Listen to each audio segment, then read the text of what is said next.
안녕하세요. 책사랑 오스컨입니다. 시간혁명 제13권 136페이지부터입니다. 저자는 이케다 다이사쿠, 펴낸 곳은 화강신문사입니다.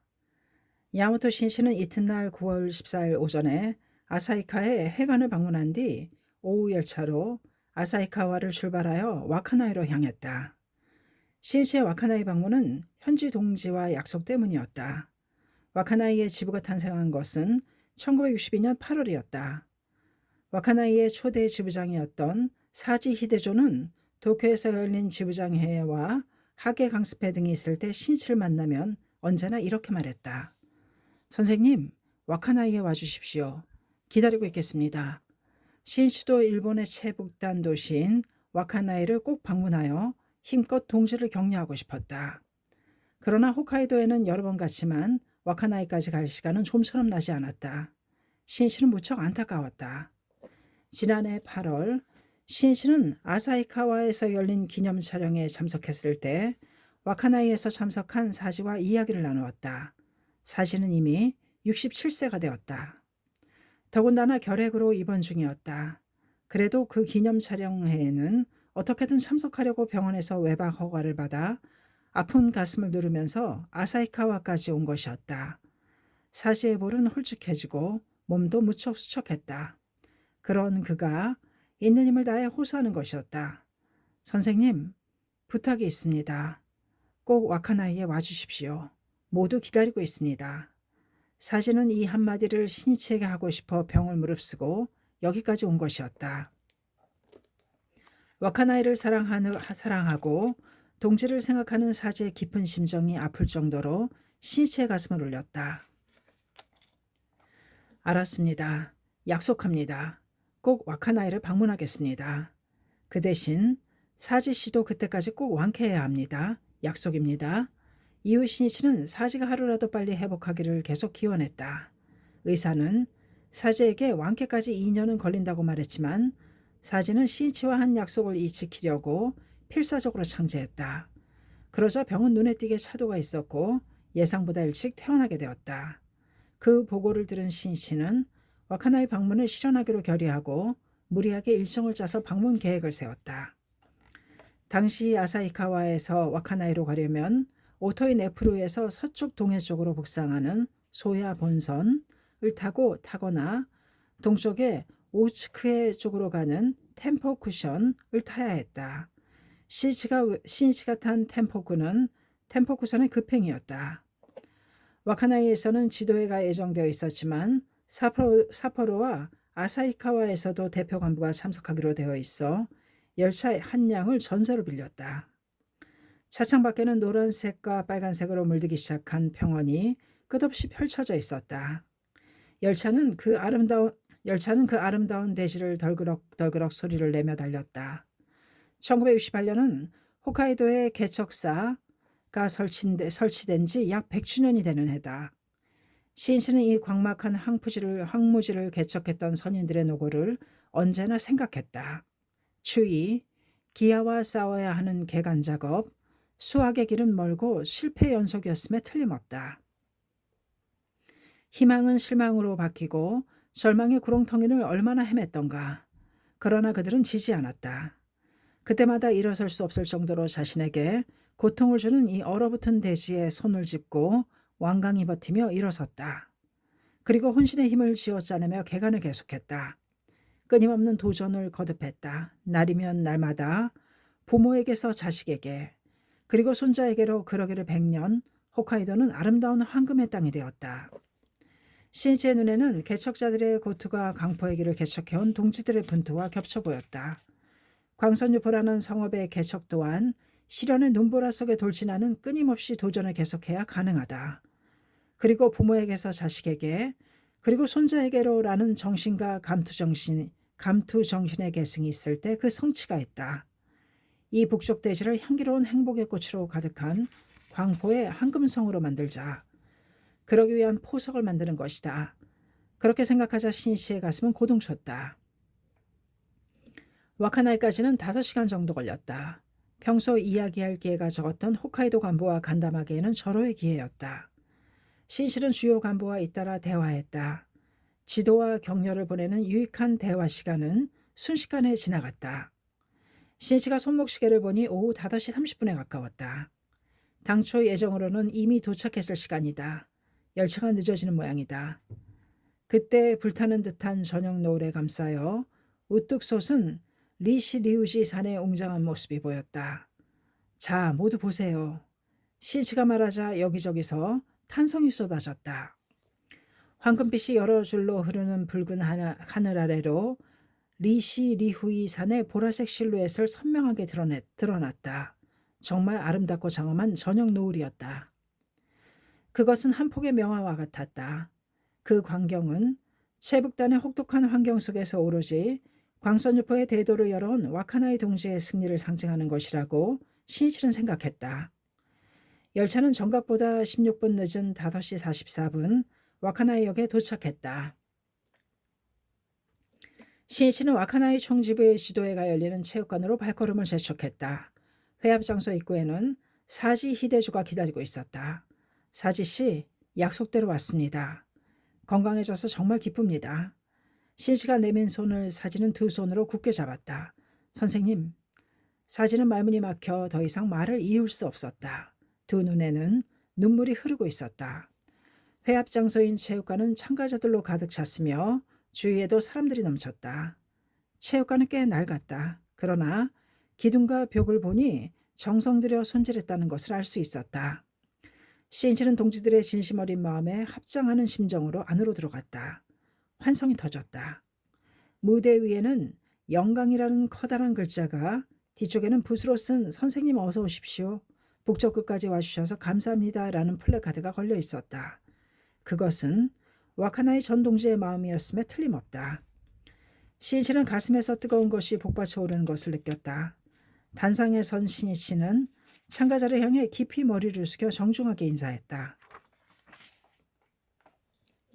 멤버들은 이날을 목표로 홍교에 큰 파도를 일으켜왔다. 신씨는 그들이 분투하는 모습을 홋카이도의 간부에게 상세히 보고받아 알고 있었다. 신씨는 법화경, 보현보살 권발품에 당기 원형 당여경불, 마땅히 일어서서 멀리 마중 나가 응당 부처를 공경하듯이 하라는 글어를 상기했다. 묘법을 수지한 중생에게 부처를 공경하듯이 경의를 표해야 한다고 설하신 경문이다. 어서에 비춰 강선유포를 위해 투쟁하는 동지야말로 부처의 심부름꾼이다. 존귀한 지용의 보살이다. 가장 위대한 민중의 왕자다. 그러므로 그 동지를 존경하고 칭찬하고 끝까지 지키는 것이 자신의 사명이며 책임이라고 신씨는 굳게 그리고 깊이 마음에 정했다. 신씨는 만감과 최고 경의를 담아 참가자들에게 말했다. 대단히 수고 많으셨습니다. 오늘은 레분섬, 리시리 섬에서도 배를 전세내어 180명의 동지가 참석했다고 들었습니다. 멀리서 잘 와주셨습니다. 건강하고 생기발랄한 여러분을 만날 수 있어서 참으로 기쁩니다. 오늘은 즐겁게 해합을 합시다. 저는 와카나이가 정말 좋습니다. 여러분을 정말 좋아합니다. 우리 동지 한 사람 한 사람을 끝까지 지키겠습니다. 그 말에 참석자들은 눈시울을 적셨다. 신이치는 한 사람 한 사람에게 시선을 고정시키듯이 모든 참석자를 둘러보았다. 저는 여러분의 노고를 잘 알고 있습니다. 여러분의 투쟁도 전부 보고받고 있습니다.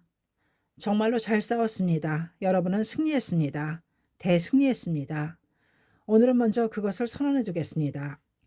참석자 대부분은 야마모토 신이치를 인생의 스승으로 정하고 눈보라를 무릅쓰고 홍교에 힘썼으며 한결같이 신이치의 방문을 고대하고 있었다. 그 신이치가 지금 눈앞에서 자신들의 노고를 위로하며 칭찬하고 있다고 생각하자 하염없이 눈물이 흘렀다. 장내 한 구석에서 흐느끼는 소리가 들려왔다. 리시리섬, 레분섬의 동지들이었다. 최고 몇 년 동안 두 섬의 광포는 눈부시게 약진했다. 지난달 26일에는 두 섬을 통합하여 리레이 지부를 결성하였다. 이것으로 와카나이 총지부는 와카나이, 소야, 템포쿠, 미나미 와카나이, 히가시 와카나이, 그리고 리레이로 6개 지부의 진영으로 확대되었다. 리시리 섬에서 참석한 멤버 중에 검게 탄 얼굴로 이를 악물며 눈물을 참고 있는 60대의 장년이 있었다. 호리야마 조지였다. 호리야마의 부인 지혜도 손수건으로 열심히 눈물을 닦았다. 여러분은 승리했습니다. 라는 신시의 말이 부부의 가슴에 뭉클하도록 울렸다. 조지는 어부였다. 리시리 섬은 일찍이 청어잡이로 번성했지만 1955년을 기점으로 청어는 전혀 잡히지 않았다.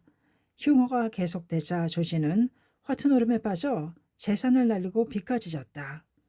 남에게 지기 싫어하는 지혜의 성격 때문에 노름빚은 갈수록 불어났다. 지혜는 남편에게 노름을 그만두라고 울면서 매달리는 그런 짓은 절대로 하고 싶지 않았다. 조지가 노름에 지고 돌아오면 지혜는 아무 말 없이 자기 옷을 들고 전당포에 갔다. 그렇게 변통한 돈을 몽땅 털어서 남편에게 내밀면서 말했다. 이걸로 되찾아오세요. 눈덩이처럼 불어난 빚에 쪼들려 호리야마 가족은 가난의 밑바닥으로 곤두박질 쳤다. 8명의 아이들을 거느리고 먹을 것도 부족하고 겨울이 와도 새 양말 하나 사줄 수 없었다. 전기도 끊겼다. 비가 오면 차가운 빗물이 집안으로 뚝뚝 떨어졌다. 부인 지혜는 천장을 쳐다보며 비참함을 뼛속 깊이 느꼈다. 1957년의 일이었다. 낯선 사람이 갑자기 호리야마의 집을 찾아왔다. 오타루에서 온 하케원이었다. 몹시 궁핍한 호리야마의 형편을 보고 어떻게든지 이 사람에게 불법을 가르쳐주고 싶은 마음에 대문을 두드린 것이다. 부부의 어려운 상황을 듣던 하케원이 확신에 찬 말을 했다. 기혼으로서 이루어지지 않는 것이 없는 신심입니다. 반드시 빚도 갚을 수 있습니다. 그 한마디에 부인 지혜는 입회했다. 그러나 조지는 신심을 반대했다. 반대할 이유는 아무것도 없었지만 입회하면 남자의 자존심을 버리는 것이라고 생각했다. 조지는 경제가 외에 큰 고민이 있었다. 신경통이었다. 신심 따위로 병이 나을 리 없다고 생각했지만 그거대에는 어찌할 도리가 없던 조지는 어느 날 시험삼아 본전님 앞에 앉아 합장했다. 잠깐 제목을 불러보니 통증이 조금 누그러진 느낌이 들었다. 그래서 계속해서 기원해보니 조금씩 좋아졌다. 그때부터 둘은 신심에 면류하게 되었다. 섬사람들은 이번 노름은 종교로구나 라며 수군댔다. 그러나 그런 것에 아랑곳하지 않고 신심을 계속했다. 꽁치와 성게, 오징어 등을 대량으로 잡게 되어 1년 만에 빚을 모두 갚을 수 있었다. 호리야마 부부는 깜짝 놀랐다. 그 놀람은 환희와 감사 그리고 확신으로 바뀌었다. 두 사람은 모두 섬사람들에게 불법을 가르쳐주려고 자진해서 절복을 하러 다녔다. 눈보라가 몰아치는 밤에는 목도리를 머리에 감은 조지가 앞에 서서 바람을 막으면서 일렬로 걸었다. 홍교가 결실을 맺어 한 사람 두 사람 입회하는 사람이 나왔다. 이윽고 섬에 반이 결성되고 부부는 반장과 반 담당원으로 임명받았다. 언제나 동지의 괴로움에 귀를 기울이며 소박하지만 성심성의껏 격려를 아끼지 않는 호리야마 부부를 섬 사람들은 모두 아버지 어머니라고 부르며 따랐다. 어느 해 리시리 섬은 흉어가 계속되었다. 생활은 몹시 어려워졌다. 그런데 일본 본토에서는 고기가 잘 잡힌다고 한다. 하는 수 없이 돈을 벌기 위해 객지로 떠나기로 했다. 우는 아이를 남에게 맡긴 채 판자로 문을 막은 부부는 오츠크의 연안의 에사시로 향했다. 한 가지 걱정되는 것은 동지였다. 풍어였다. 매일 정신없이 일했다. 그러나 일을 마치고 겨우 한숨을 돌리고 나면 두 사람은 섬에 남은 동지에 대해 이야기할 뿐이었다. 생활고에 허덕이는 사람, 눈이 불편한 사람, 발이 불편해 일할 수 없는 사람, 모두들 입회한 지 얼마 되지 않았기 때문에 신심에 대한 강한 확신이 있다고는 할 수 없었다. 어려운 일이 있으면 모두 누구에게 상의할까? 글쎄 말이에요. 날마다 불안감이 더해져 극기하는 안절부절 못할 정도였다. 여보, 갑시다. 섬으로 돌아가요. 아무리 돈을 번다 해도 별 수 없어요. 두 사람은 결정했다. 우리에게 의지하는 동지가 있다. 아무리 생활이 힘들어도 좋다. 광선유포를 위해, 동지를 위해 리시리에서 살자. 그것이 우리 부부의 사명이라고 생각한다. 부부는 섬으로 돌아왔다. 그 후로 두 번 다시 돈 벌러 객지에 나가는 일은 없었다.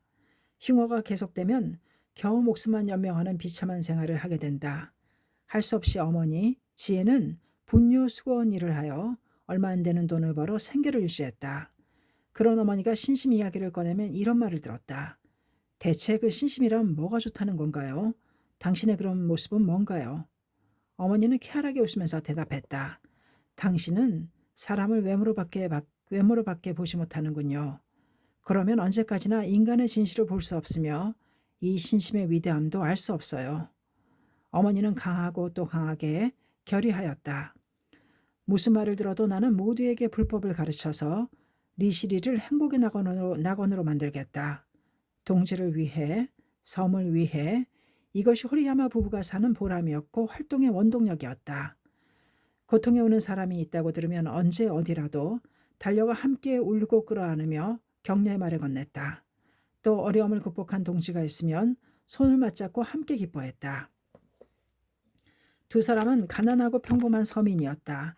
그러나 섬 사람들을 지키려는 기계와 책임감은 누구보다 강했다. 그래서 부부의 집은 부부를 따르는 학회원뿐만 아니라 지역의 많은 사람들이 모여 언제나 사교장 같았다.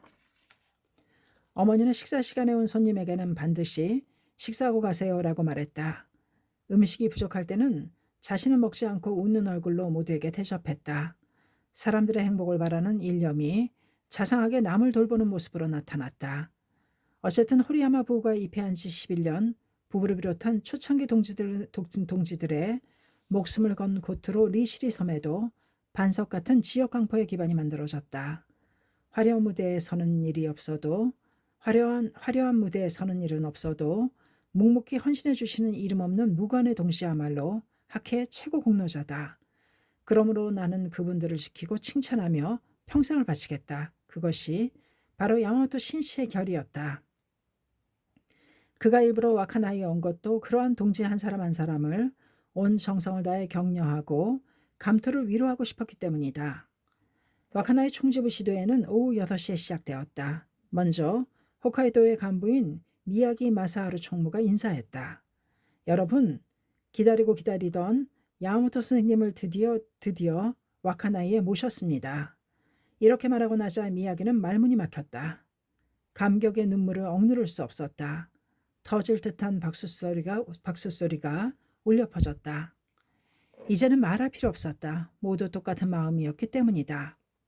주조 기요시 등 동행 간부의 인사가 끝난 후 시치의 지도 순서가 되었다. 드디어 그토록 염원하던 와카나이에 올 수 있었습니다. 대단히 기쁩니다. 야마모토 신시는 모두를 포용하는 듯한 온화한 어조로 말하기 시작했다. 차에서 정말 아름답고 장엄한 석양을 볼 수 있었습니다. 나는 그것이 여러분의 영광과 승리의 상징이며 또 제천의 축복처럼 느껴졌습니다. 오늘은 다 같이 그 석양을 바라보면서 간담하듯 편한 마음으로 조금 말씀드리겠습니다.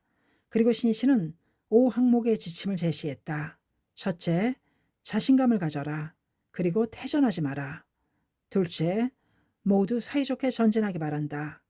셋째, 선배 후배라는 차별 없이 무엇이라도 서로 상의할 수 있는 동지가 되기 바란다.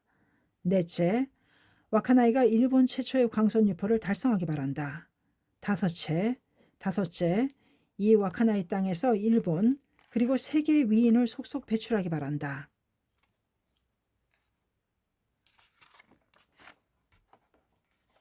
그가 일본 최초의 광선 유포를 와카나이 동지에게 호소한 것은 홋카이도 특히 사할린을 바라보는 와카나이는 소련과 가장 가까워 동서냉전하에서 긴장을 풀 수 없는 지역이었기 때문이다. 미군은 이곳에 레이더 기지를 설치했고 자위대도 홋카이도를 북쪽 수비대로서 힘을 기울여 왔다. 불법에서는 인간의 일념 전환과 생명 변혁으로 대우주도 움직이며 모든 환경을 바꿀 수 있다고 설한다. 전쟁 위협에 시달려온 사람은 평화와 행복을 손에 넣을 권리와 사명이 있다. 이를 위해서는 불법이라는 생명의 대법을 갖고 일어서는 수밖에 없다. 그렇기 때문에 신시는 와카나이에 광선유포의 모범이 될 큰 성을 구축하고 평화의 등대를 세우고 싶은 것이다. 더욱이 신이치가 이 땅에서 세계 위인을 배출하도록 염원한 것은 혹독한 자연환경 같은 역경 속에서야말로 민중의 고뇌를 하는 진정한 위인이 육성되기 때문이다. 그리고 그 실현을 위해서도 와카나이 동지가 자신들이야말로 시대와 사회를 건설할 주역이자 남녀 주인공이라는 패기와 긍지를 가져주기를 원했다. 광포를 확대한 실증으로 야마토 선생님을 모시자며 많은 홍교의 열매를 맺은 와카나이 동지에게는 역시 남다른 기세가 있었다. 그러나 와카나이 지역은 일본의 최북단에 있어서 간부의 지도 손길도 별로 닿지 않는 만큼 평소에 소외감을 느끼면서 활동하는 멤버가 적지 않았다. 사실 신이치의 지도는 이 마음속에 어둠을 부수는데 그 주안점이 있다고 해도 좋다. 신씨는 센니치 부인답서의 사도지방에서 이 지방까지는 사내를 거쳐서 천리에 이르는데 라는 글어를 배독했다. 이어서는 아부스보가 부인인 센니치를 대신하여 사도에서 미노부에 계신 니치는 대성인을 찾아간 데 대해 센니치에게 주신 편지다. 신씨는 그대는 사도지방에 계시더라도 마음은 이 지방에 왔느니라 라는 글어를 인용하여 이렇게 호소했다. 사도라는 산과 바다를 사이에 둔 먼 곳에 있어도 강한 구도심을 가진 센니치의 일념은 대성인과 함께 있었습니다. 지리적인 거리와 정신적인 거리는 전혀 별개의 것입니다. 비록 멀리 떨어진 곳에 있어도 내가 있는 한 이곳을 반드시 광선유포하겠다. 사람들을 행복하게 만들겠다고 결의하여 당당히 투쟁하는 사람은 그 마음이 대성인과 함께 있는 것입니다. 또한 그것이 학회정신이며 본부에 직결하는 신심이라고 할 수 있습니다. 반대로 도쿄에 살거나 혹은 학회본부에 있어도 투쟁심을 잇는다면 정신은 가장 멀리 떨어져 있는 것입니다. 나도 진지합니다. 광포에 불타는 와카나이 여러분과 같은 마음으로 가장 단단하게 연결되어 있습니다. 더욱이 대성인은 우리들은 예토에 있지만 마음은 영산에 사느니라 라고 말씀하셨습니다. 우리가 살고 있는 사바세계는 예토, 즉 더러워진 국토지만 정법을 수지한 사람의 마음은 영추산, 즉 상적광토에 있다는 대선언입니다. 이곳에 내가 사명을 다할 무대라고 마음을 정하고 광선유포를 위해 매진할 때 어느 곳에 어떤 역경도 아주 소중한 보초가 됩니다. 이 원리를 확신하느냐 못하느냐에 따라 모든 것은 결정됩니다. 지금 전국의 동지는 간사이라고 하면 상승의 모범이라고 생각합니다. 이미 간사이는 도쿄를 능가하여 광선유포의 일대 추진력이 되었다고 해도 과언이 아닙니다. 그러나 처음부터 그랬던 것은 아닙니다. 예전에 간사이는 도쿄에 비해 회원 세대수도 매우 적었으며 조직도 약했다. 광선유포에 대한 미래 구상에서 간사이의 중요성을 통감한 도다 조세이는 1956년 1월 신씨를 간사이로 파견했다. 당시만 해도 간사이 동지는 누구든 어떻게 한다 해도 도쿄를 이길 수 없다고 생각했다. 신씨는 무엇보다 한 사람 한 사람의 그런 일념을 전환하는 데 온 심혈을 기울였다. 간사이에 무너지지 않는 창가의 금주성을 구축합시다.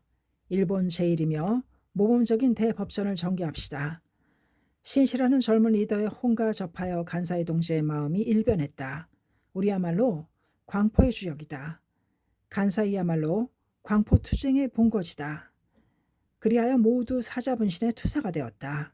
이해 5월 오사카 지부는 1만 1111세대라는 미문의 홍교를 달성해 광포사상 불멸의 금자탑을 세웠다. 더욱이 7월에는 처음으로 학회에서 후보를 공천한 참의원 의원 선거에서 도쿄지방구가 참패했지만 오사쿠 지방구는 신이치의 지휘 아래 당선이 불가능하다는 모두의 예상을 뒤엎고 멋지게 승리했다. 이후 멤버들은 이 간사이야말로 광포의 모범인 상승의 도읍이라는 강한 긍지를 갖게 되었다. 그리고 자신들이 바로 광선유포의 중핵이며 장각회의 대표라는 부동의 자각을 갖게 되었다. 신씨는 확신을 가지고 말했다. 간사이가 크게 발전한 요인은 동지들의 일념 전환이었습니다. 일념이 바뀌면 모든 것이 바뀝니다. 그리고 간사이가 도쿄를 능가한 일은 전국의 동지에게 새로운 희망이 되었습니다. 나는 여러분께 호소하고 싶습니다. 와카나이는 도쿄에서도 멀리 떨어져 있습니다. 사포로에서도 멉니다. 교통도 불편합니다. 인구도 결코 많지 않습니다. 겨울의 추위는 말로는 닿을 수 없을 정도로 혹독합니다. 확실히 이런 곳에서 분발하는 것은 힘든 일이라고 생각합니다. 그러나 힘들다고 말할 것 같으면 어디든지 힘듭니다. 고생하지 않고 광선유포할 수 있는 그런 곳은 한 군데도 없습니다. 힘든 이유를 열거하여 이래 선물이다. 저래서 안 된다고만 한다면 시간이 지난 후에도 무엇 하나 바뀌어 있지 않습니다. 자기 일념이 환경에 지고 있는 것입니다. 싸우지 않고 패배를 정당화하기 때문입니다. 이 체북단에 있는 와카나이가 광선유포의 모범적인 땅이 되면 전국 각지의 동지가 우리도 못할 리가 없다며 용기를 갖습니다. 모두가 자신감을 갖습니다. 홋카이도는 일본 열도의 왕관 같은 모양을 하고 있는데 와카나이는 그 홋카이도의 왕관입니다. 여러분이야말로 일본 광푸의 돌파구를 열 왕자입니다. 이후 21세기를 맞이했을 때에는 홋카이도의 시대, 와카나이의 시대가 오리라고 나는 굳게 확신합니다. 큰 환성과 함께 박수 소리가 터져 나왔다. 멤버의 눈은 빛나고 있었다. 아무쪼록 여러분은 자랑스러운 동지로서 신심을 완수하여 후회 없이 의의 있는 소원만족의 인생을 보내기 바랍니다. 나는 독회에서 더욱더 여러분의 다복과 번영, 건강과 건투를 기원드리며 제목을 계속 보내겠습니다. 이야기를 마친 신씨는 자리에 앉았지만 앉은 후에도 마이크를 잡았다. 그리고 참석자의 연령을 묻고 나서 다음 날 9월 15일 경로의 날을 기념하여 고령이신 멤버에게 염주를 선물했다. 그런 다음 신씨는 초대 지부장을 지낸 사지 히데조를 불렀다. 사지씨, 내 옆에 앉아주세요. 이렇게까지 건강해졌으리라고는 생각도 못했습니다. 승리했습니다. 축하합니다. 오늘은 사지씨가 회장입니다. 병을 극복하고 맞이한 영광스러운 무대니까요. 앞으로도 오래오래 사세요. 신씨는 이렇게 말하면서 옆에 앉은 사지 히데조의 어깨를 두드리며 등을 어루만졌다. 사지의 눈에서는 눈물이 멈추지 않고 쏟아졌다. 처음에 지부장으로 분퇴해온 분이 언제까지나 건강하시면 모두 희망을 가질 수 있습니다. 길을 연 사람에게는 모두의 모범으로서 끝까지 살아갈 책임이 있습니다. 사지는 눈물을 닦으면서 연신 고개를 끄덕였다. 그럼 여기서 다 함께 노래를 부릅시다. 신씨는 와카나이 동지의 가슴에 잊을 수 없는 추억을 남겨주고 싶었다. 신씨의 지명을 받은 간부가 차례로 지휘를 하였다. 모두 목소리가 좋으시군요. 힘차군요. 이곳 분들은 어떤 직업이 많은가요? 어부입니다. 장례 한쪽 구석에서 한 청년이 대답했다. 그렇군요. 우리 집도 바다에서 김 제조업으로 생계를 유지했습니다. 집은 가난한 데다가 몸도 약했습니다. 그러나 불법에서는 여연화 제수라고 설합니다. 연화는 흙탕물 속에서 나와 아름다운 꽃을 피웁니다. 마찬가지로 아무리 가혹한 상황에서도 최고로 가치 있는 인생을 열 수 있는 것이 불법입니다. 나도 그렇게 확신하며 살아왔습니다. 지금 아무리 힘들어도 결코 져서는 안 됩니다. 행복하고 영광스러운 인생으로 극적인 전환을 할 수 있는 것이 신심입니다. 넓은 하늘을 황금빛으로 물들이는 태양처럼 굳세게 사는 것입니다. 그리고 다 같이 유약해 고약해 저녁 노을 작은 노을 등을 합창했다. 밝고 신명나는 노랫소리가 메아리쳤다. 모두의 얼굴에 웃음꽃이 피었다. 모두들 기쁨을 감추지 못하는 모습이었다. 그럼 마지막으로 내가 다케다부시 민요를 지휘하겠습니다. 신씨가 부채를 들고 일어서자 큰 환성이 터졌다. 가히 의산들은 태양빛에 빛나고 우리의 출지는 걱정 없으니 그것은 새로운 출발을 의미하는 합창이었다. 신이치는 마음속으로 와카나이의 출진이다. 투쟁하자 라고 외치면서 열심히 지휘했다. 밖에 나오자 하늘에는 온통 별이 떠 있었다. 북서쪽 하늘에는 북두칠성이 선명하고 환한 빛을 던지고 있었다. 이 국자 모양의 7별은 시간을 재는 별로서 항해의 지표가 되기도 한다. 밤하늘을 바라보며 신씨는 생각했다. 마키구치 선생님과 도자 선생님이 청춘 시절을 보내시고 비상의 무대가 된 홋카이도에는 두 선생님의 혼이 새겨져 있다. 그리고 나도 청춘의 온 심혈을 기울여 홋카이도 광포를 개척했다. 홋카이도는 이 북두칠성처럼 영원한 광선유포의 희망의 지표이어야 한다. 신간혁명 제13권 160페이지까지였습니다. 감사합니다. 책사랑 오죽헌이었습니다.